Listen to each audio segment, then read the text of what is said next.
You're not in the will, honey. Try to understand. Those were the words my mother whispered to me while sipping wine in her favorite armchair, the same armchair I had helped save from foreclosure with $60,000 of my hard-earned money. At first, I thought she was joking. I laughed. I waited for her to laugh too. But she didn't. Her face was as cold as the marble countertop I helped her install 2 years ago. I had to sit down. The air in the room suddenly felt heavy. All those years, every holiday missed, every skipped vacation, every night working late to earn extra income so I could bail them out when their mortgage was hanging by a thread. And now, here I was. Cut out. Left behind. Not even a mention in the will. Let me take you back. Back to the day I got the call from Dad. His voice shaking like a man trying not to cry. Emily, we're going to lose the house. The bank's about to take it. I don't know what to do. This was the house I grew up in. The house with the cracked porch where I scraped my knees learning to ride a bike. The living room where we put up the tree every Christmas. And now, the bank wanted it. Even though I lived 3 states away, was newly married, and just bought my own starter home, I didn't even hesitate. I'll wire you the money, Dad. Just keep the house. I didn't ask for it back. I didn't ask for anything. And when Mom texted me later, all she said was, "Thanks for stepping up. You're a good daughter." But now, that same daughter, the one who saved their house, didn't even deserve a line in the will. My younger brother, Jason, the one who hadn't worked a stable job in 5 years, the one who once crashed their car and ghosted them for 6 months, he got the house. He got everything. I got silence. But the real kicker. That same day, my mom looked me straight in the eyes and said, "Could you help cover the new roof too? It's just another $8,000. That's when something inside me broke. After that phone call from Dad, I didn't even flinch. I was already scrolling through my banking app, calculating how I could move funds around. My husband, Mark, raised an eyebrow when I told him. Are you sure about this? 60,000 isn't pocket change." I nodded. "It's their house, Mark. They gave me everything growing up. Except now, I wonder, did they? I drained my emergency fund. I cashed out an old retirement account. Even sold a vintage guitar Mark bought me as a wedding gift. That's how serious I was. And when I finally wired the full $60,000 to their account, Mom texted back. Just in time. Love you. No emoji. No thank you. Just casual. I brushed it off. Maybe they were embarrassed. Maybe they were overwhelmed. But deep down, I was waiting. Waiting for them to say, "We'll pay you back. Or at the very least, we'll make sure you're taken care of in the will." Neither came. 3 months after I wired the money, Jason, my brother, pulled up in a brand new Dodge Ram. I remember standing in Mom's driveway, squinting as he honked twice and yelled, "Check out the beast." "Did you finally get a job?" I asked, trying to sound casual.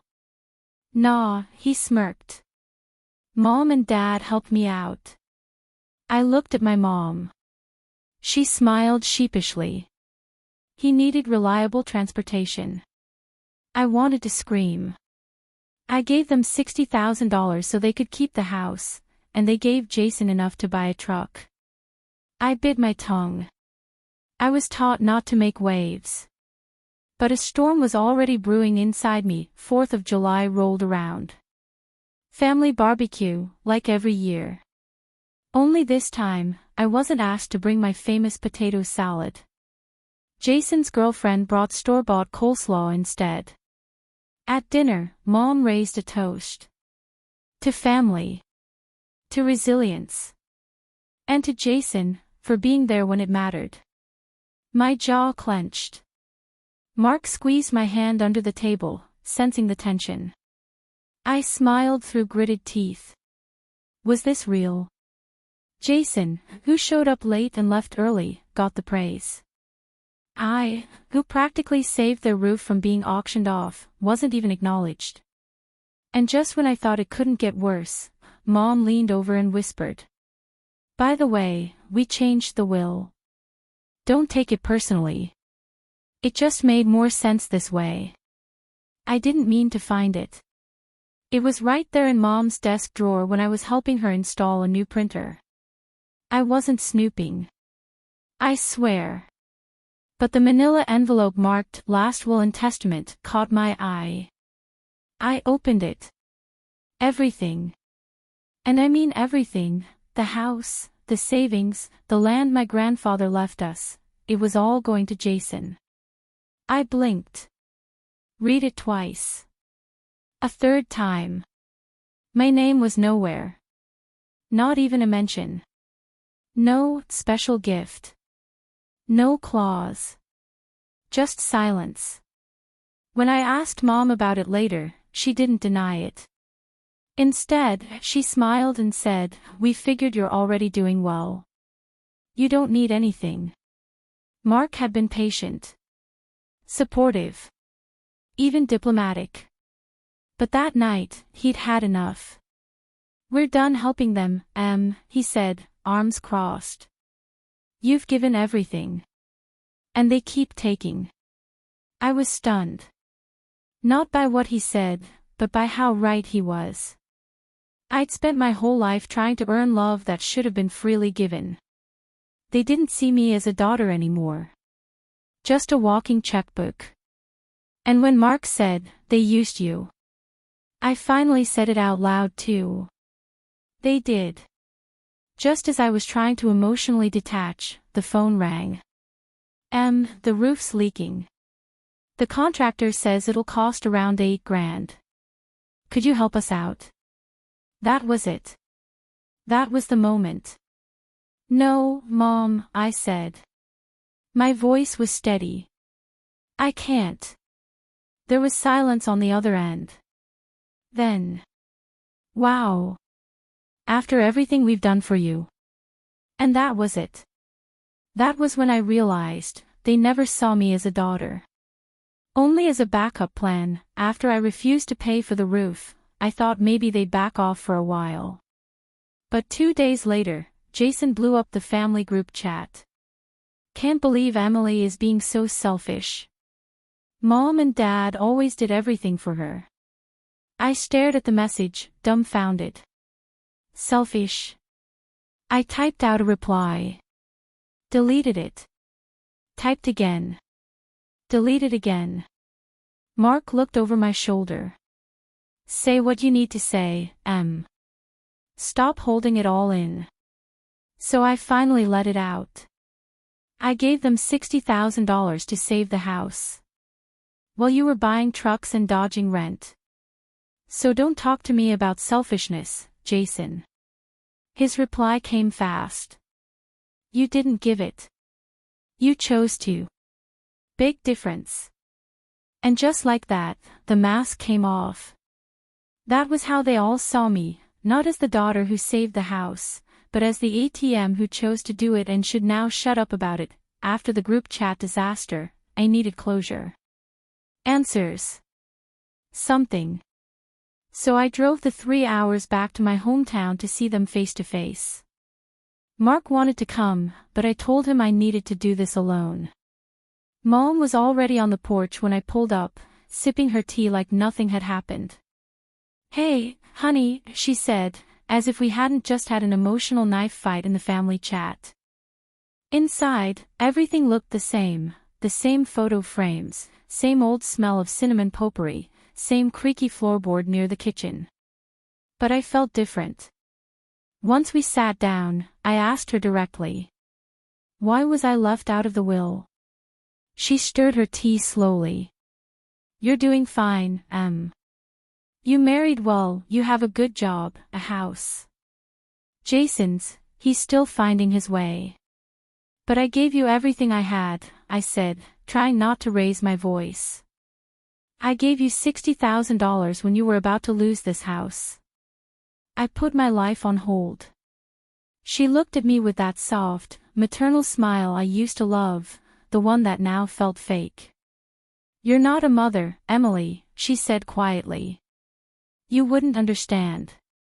That one sentence cracked something open in me. A deep, painful realization. She didn't see me as her child anymore. She saw me as the strong, capable one. The one who didn't need love. Just responsibilities. I stood up. I'm not a mother. But I am a daughter. And you haven't treated me like one in years. I left before she could say another word.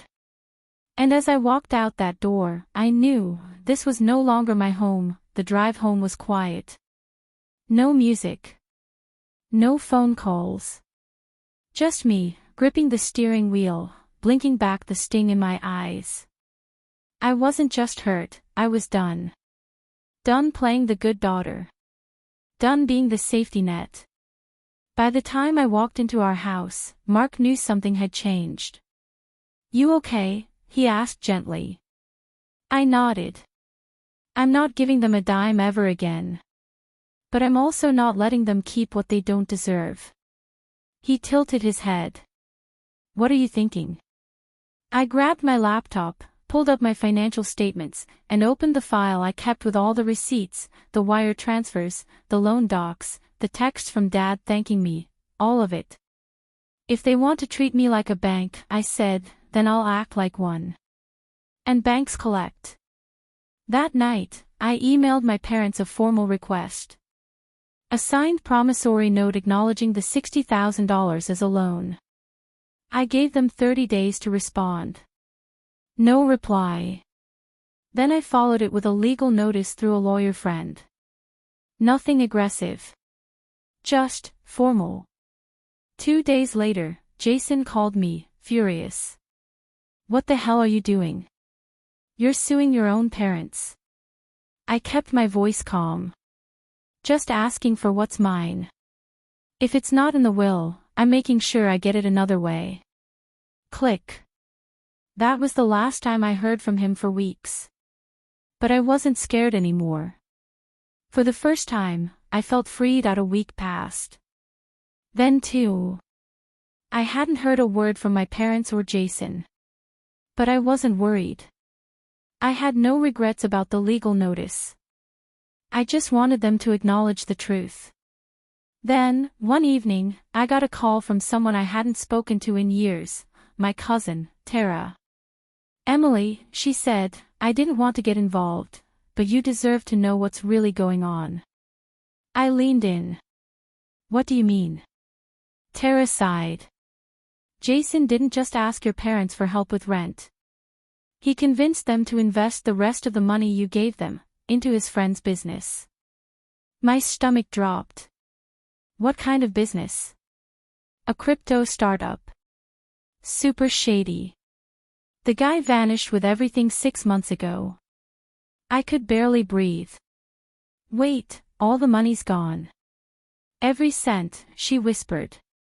They were too ashamed to tell you. That's why your mom asked you for more, they thought you'd bail them out again. My hands were shaking.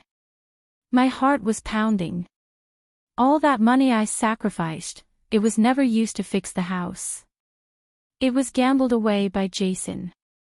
And my parents let it happen. Worse, they covered for him and cut me out. It wasn't just betrayal. It was humiliation. Deceit. And it came from the very people who were supposed to protect me. I wasn't angry anymore. I was done. That I stared at the ceiling that night, wide awake. Mark was asleep beside me, peaceful and calm, the way I used to be. But not anymore. I had spent years trying to win their love, their approval, their respect. I paid their debt, carried their shame, and still got cut out. Now I was going to protect myself. The next morning, I made 3 major decisions. First, I finalized the documentation on the $60,000 as a legal debt. With my lawyer's help, I filed an official claim against my parents' estate.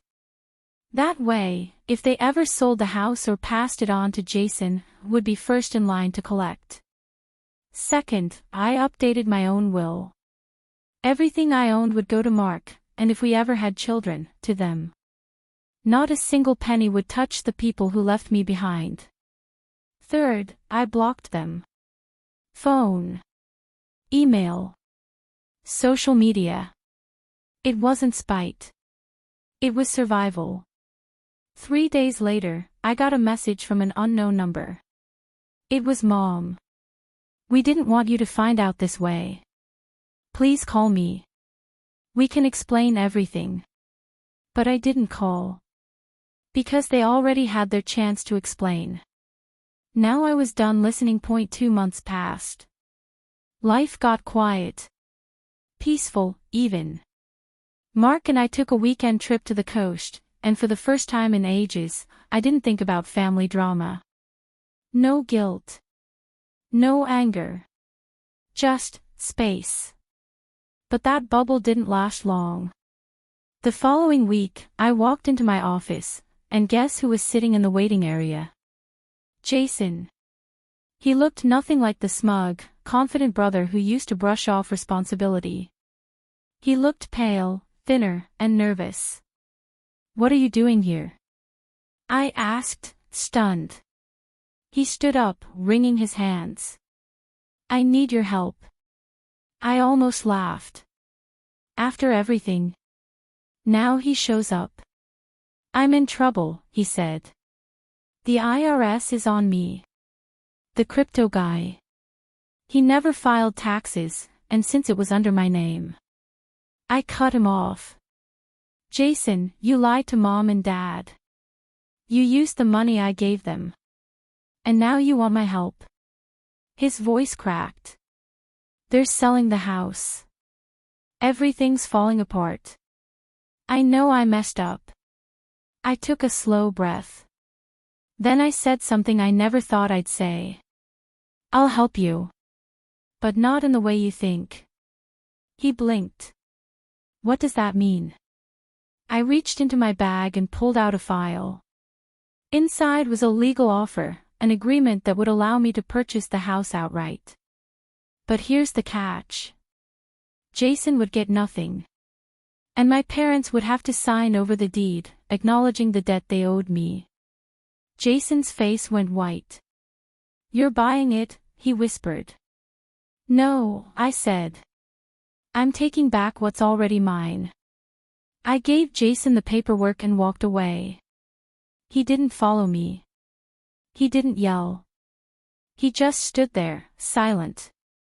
Like a kid who finally realized there were consequences. That evening, my parents called. For the first time since this entire nightmare began, Dad was the one to speak. Emily, he said, voice low, we got your offer. It's fair. I waited. We'll sign it, he continued. We know we mishandled everything. You shouldn't have been the one to clean up our mess. I closed my eyes, letting the words soak in, not because I needed them, but because I had waited so long to hear them. It's not about the house anymore, I told him. It's about respect. I earned mine the hard way. He sighed. I just wish things were different. They could have been. But you made your choices. Now I'm making mine. 2 weeks later, the papers were signed. The house, my childhood home, was officially mine. Jason moved in with a friend. My parents went to live with my aunt temporarily. And me. I walked into that old house, alone, and stood in the living room where so many memories lived, both beautiful and painful. Then I did something symbolic. I took down every photo where I was missing. Every frame that made me feel like I didn't belong. And in their place, I hung new ones. Me. Mark. My real life.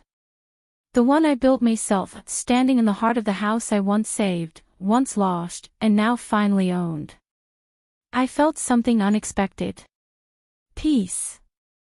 Not pride. Not vengeance. Just the quiet realization that I didn't need anyone's approval to matter. For years, I had tried to earn love by giving more, sacrificing more, forgiving more. But in the end, I had to stop begging to be chosen and finally choose myself. My parents never apologized the way I once hoped they would. Jason never fully admitted what he'd done. But that was okay. Because I no longer needed them to acknowledge my worth. I had a partner who respected me. A life I built from scratch. And the strength to protect it, no matter who tried to take it from me. One morning, I sat on the porch, coffee in hand, watching the sun rise over the neighborhood I once knew as a little girl. It hit me. I didn't just reclaim a house. I reclaimed my voice. So here's what I'll say to anyone who's ever been used, overlooked, or made to feel like they're only valuable when they're needed. You own no one your silence. You own no one your peace. And you do not have to stay loyal to people who betray you. I wasn't written into the will. But I wrote my own ending. And it was better than anything they could have left me.